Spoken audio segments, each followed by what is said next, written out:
만왕의 왕이 되어주시는 하나님 아버지, 온 나라와 또 민족들을 세우시고 또 이끌어 가시는 하나님, 이 땅의 주인이 하나님이신 것을 우리 모두가 알기를 소망합니다. 마치 우리 인간이 이 땅을 창조하고 이 땅을 만들고 이 땅을 다스리는 것처럼 살아가고 있는 참으로 어리석은 사람들이 하나님 이 땅에 얼마나 많은지, 그런 자가 나라를 이끌어가는 존재가 되지 않기를 간절히 바랍니다. 하나님을 두려워할 줄 아는 자, 이 땅의 왕이신 하나님을 알아보는 자로 세워질 수 있도록 도와주셔서 우리 인간이 가지고 있는 욕망과 탐욕을 내려놓고 하나님을 두려워할 줄 아는 그러한 나라를 세워갈 수 있도록 하나님 붙잡아 주시기를 주님 간절히 기도합니다.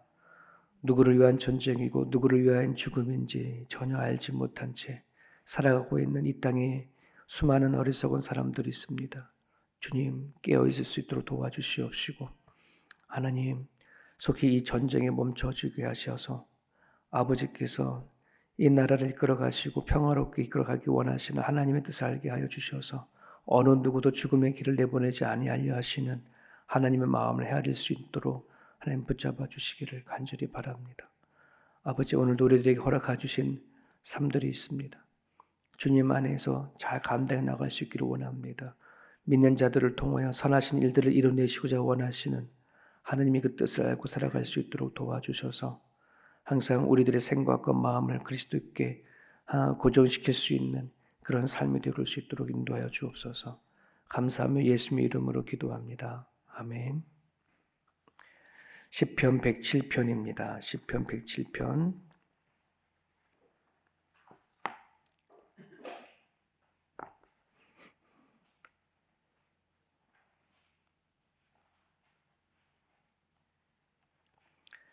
어제 본문에 이어서 계속 이어집니다. 시편 107편 23절에서 마지막 절까지입니다. 같이 읽습니다. 23절부터 배들을 바다에 띄우며 큰 물에서 일을 하는 자는 여호와께서 행하시는 일들과 그의 기이한 일들을 깊은 바다에서 보나니 여호와께서 명령하신즉 광풍이 일어나 바다 물결을 일으키는도다.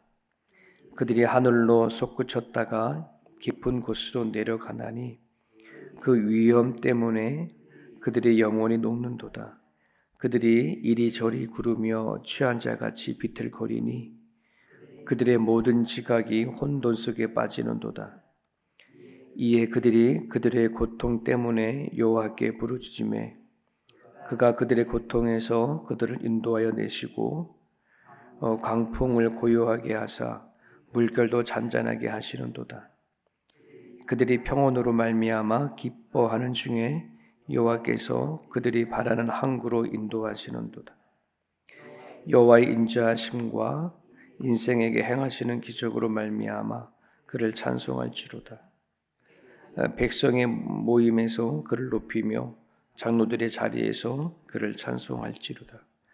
여호와께서는 강이 변하여 광야가 되게 하시며 샘이 변하여 마른 땅이 되게 하시며 그 주민의 악으로 말미암아 옥토가 변하여 염전이 되게 하시며 또 광야가 변하여 묵시 되게 하시며 마른 땅이 변하여 샘물이 되게 하시고 줄인 자들로 거기에 살게 하사 그들이 거주할 성읍을 준비하게 하시고 밭에 파종하며 포도원을 재배하여 풍성한 소출을 거두게 하시며 또 복을 주사 그들이 크게 번성하게 하시고 그의 가축이 감소하지 아니하게 하실지라도 다시 압박과 재난과 우환을 통하여 그들의 수를 줄이며 낮추시는도다.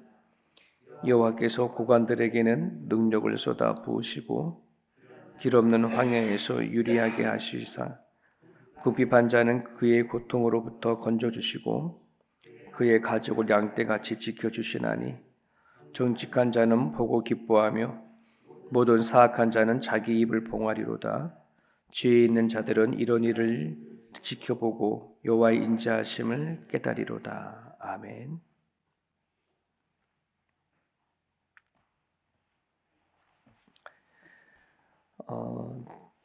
내용상으로는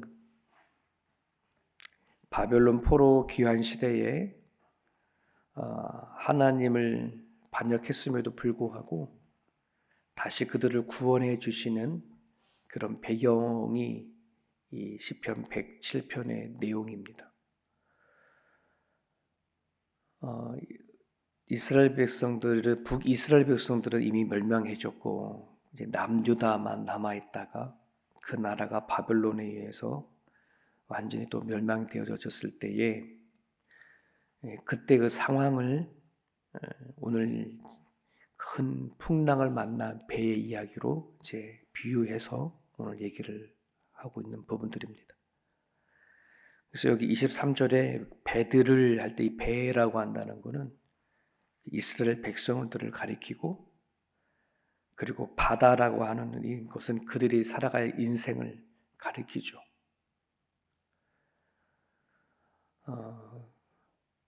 근데 이제 하나님께서는 이 이스라엘 백성들을 이제 이끌어가는 과정 가운데 하나님이 의도를 가지고 그들을 이제 이끌어가는 그 모습이 이스라엘 역사에 담겨져 있고 또 그 이야기를 또 이렇게 비유로 해서 말씀해 주시는 겁니다.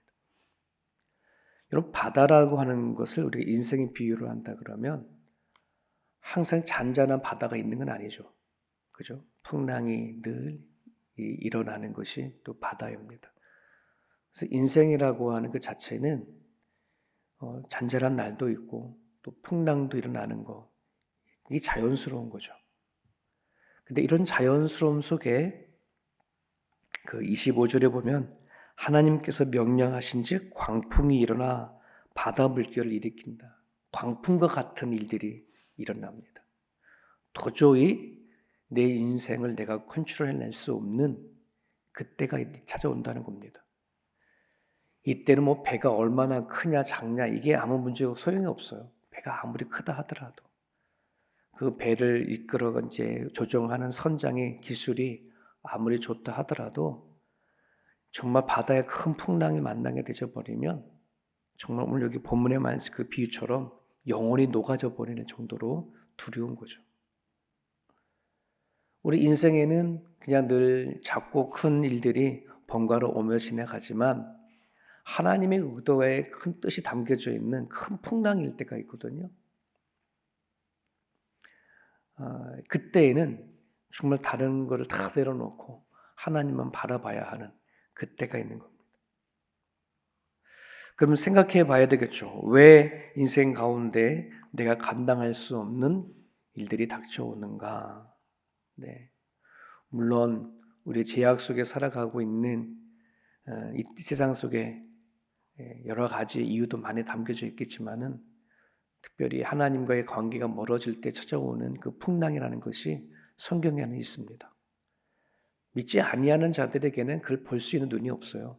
하지만 우리가 하나님 우리에게 주신 성경의 말씀을 읽어보면은 당신의 백성을 다스리시고 이끌어 가시는 하나님의 의도가 담겨져 있는 징계가 있고 연단이 있더라. 그러니까 믿음을 가진 사람들에게는 항상 반드시 하나님에 대한 징계와 연단은 오기 마련입니다.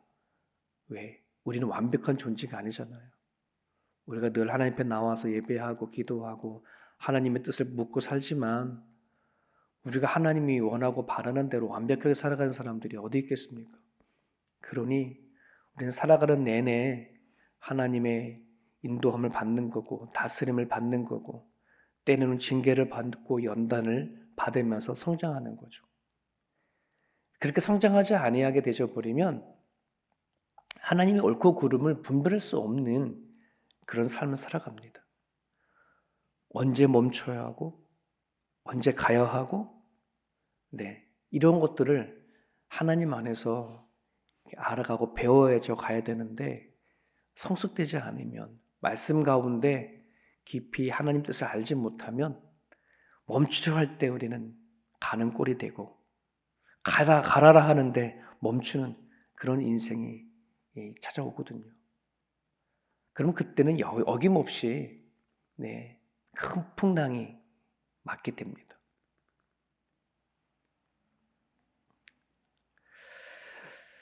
예레미야 10장 23절에 이런 말씀이 있습니다. 여호와여, 내가 알거니와 인생의 길이 자기에게 있지 아니하니 걸음을 지도함이 걷는 자에게 있지 아니한다. 걸음을 지도함이 걷는 자에게 있지 않는다. 하나님께 있다는 말입니다. 인생의 길이 자기에게 있지 않다는 말입니다. 내 길이 내 길이다. 이 인생은 내 인생이다. 그런 인생은 한 사람도 없답니다. 하나님이 이끌어가는 길이고 이끌어가는 인생이라는 겁니다. 이것이 정말 진정으로 고백이 되어져야 내가 살아가는 인생 안에 진정한 그 풍랑이 있다 할지라도 그 풍랑 속에서 하나님이 일하시는 그 손길을 경험하게 되어주죠. 그래서 24절에는 이 말씀 참 기가 막힌 말씀입니다. 여호와께서 행하시는 일들과 그의 기이한 일들을 깊은 바다에서 본다. 깊은 그 인생의 바다 안에서 하나님이 행하시는 기이한 일들을 경험하는 겁니다. 큰 풍랑일 때 내 힘으로 할 수 없고 내 능력으로 할 수 없고 내 실력으로 할 수 없는 그 풍랑이 찾아올 때 그 자리에서 하나님을 경험한다. 이게 성경의 통역을 통하여 우리에게 주시는 진리의 메시지입니다. 예수 믿으면 복 받고 예수 믿으면 형통한다라고 말할 때 그 복과 형통은 우리 인생의 바다 가운데 전혀 풍랑이 없이 잔잔한 바다만 있는 그런 인생을 말하지 않아요. 창세기 50장에 요셉을 얘기할 때에 우리가 봤을 때는 그 요셉의 인생이 참 아픔도 많고 좀 억울한 인생이었음에도 불구하고 성경은 얘기하죠. 그가 하나님과 함께 하심에 그가 형통한 자가 되어졌더라. 그거거든. 우리가 원하고 바라는 그 복과 그 형통은 풍랑이 안 부는 그런 자리가 아니라 풍랑 속 안에서도 바람이 부는 그 자리 안에서도 하나님과 함께 할 수 있는 것. 그게 형통이고 복인 것을 우리는 기억을 하실 수 있기를 간절히 바랍니다. 바벨론 포로로 생활하던 70년 동안 살던 이스라엘 백성들이 귀환할 때에 그들은 하나님을 찬양하게 되었어요. 진정한 찬양을 하게 된 거예요. 왜? 남유다가 그제서야 멸망하고 그들이 기대했던 예루살렘 성전이 무너져가고 실존하시는 하나님을 그 깊은 70년의 바벨론 포로 생활 동안에 하나님을 경험한 거거든요. 하나님 말씀처럼 그 낯선 땅 안에 포로되고 노예된 존재로서 침묵하고 살아가는 그 삶 속 안에서 하나님을 발견하게 되어준 거죠. 하나님은 우리를 통하여서 진정한 찬양을 받기를 원하십니다. 31절에 여호와의 인자하심과 인생에게 행하시는 기적으로 말미암아 그를 찬송할지로다. 이러한 찬송이 우리들 가운데 있기를 간절히 바랍니다. 어려운 일들이 있고 갑자기 찾아온 질병들이 있지만 그 자리에 하나님께서 행하시는 기이한 일들을 경험할 수 있는 자리가 되어지기를 소망합니다. 33절에서 34절까지의 시편의 기자는 두 가지 상황을 서로 대조해서 하나님께서 어떻게 일하시는지를 노래하는 내용이 나와 있습니다. 33절 볼게요. 여호와께서는 강이 변하여 광야가 되게 하시며 샘이 변하여 마른 땅이 되게 하시며 근데 그 주민의 악으로 말미암아 옥토가 변하여 염전이 되게 하신다. 주민의 악, 당신의 백성들의 악 때문에 강이 광야가 되고 샘이 마른 땅이 되고 옥토가 염전이 된다. 반면에 36절에 보면 줄인 자들, 배고프고 줄인 자들, 그런 자들로 말미암아 광야가 연못이 되게 만들고 마른 땅이 샘물이 되고 그리고 그들에게 복을 주어서 농사를 풍년되게 만들고 가축을 풍성하게 만들고 이렇게 한다는 말이에요.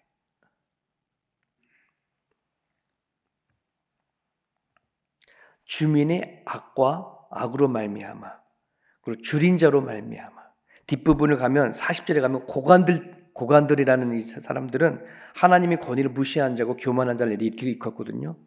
그런 자들을 위해서 또 길 없는 광야를 이렇게 수많은 사람의 능력을 쏟아지게 만들고 길 없는 황야에서 유리하게 한다.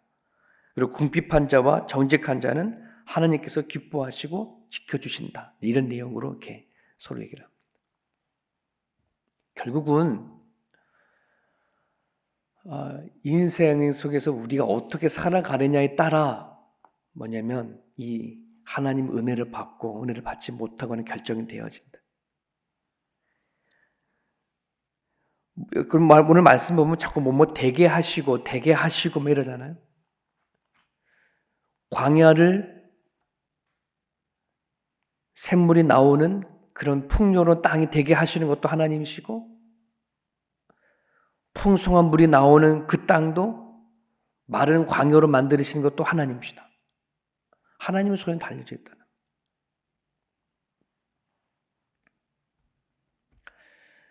여러분이 그 복음서 보면 팔복이 나오죠. 심령에 가난한 자는 복이 있나니 이런 이렇게 말씀이 나오잖아요. 여러분 여기에서 줄인 자 그리고 궁핍한 자, 정직한 자 이런 자들을 하나님께서는 당신께서 이끌어 가시는 그 풍요로움을 살게 하지만 그러지 못한 사람들에게는 너가 누리고 있는 것도 다 뺏어 버릴게. 뭐 이런 식으로 얘기를 하시거든요. 근데 여기서 말하는 줄인 자와 궁핍한 자와 정직한 자의 공통점이 있어요. 복음서에서 팔복을 얘기할 때에 그 복된 자들은 어떤 자냐 그러면은 하나님 앞에 자신의 죄를 철저히 회개하고 내려놓는 자를 일컬어요. 그들의 공통점은 그거예요.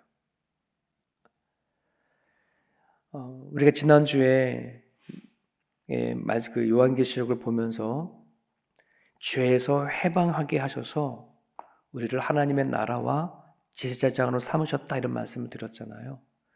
그러니까 하나님 안에 살아가는 우리 모두는 죄에서 해방됐어요. 이거는 뭐냐면 아까 지난주 말씀드렸던 영원한 사망에서 구원을 받은 건 사실이에요.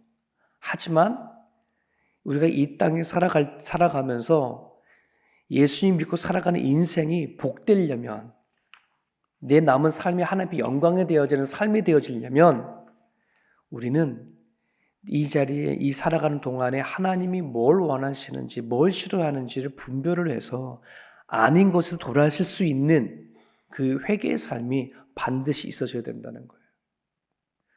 하나님이 예수님을 통해서 이 땅에 보내주셔서 우리를 구원하실 때 정말 바라고 원하셨던 것은 예수를 믿고 살아가는 우리들의 인생에 대한 관심이 되게 많거든요. 예.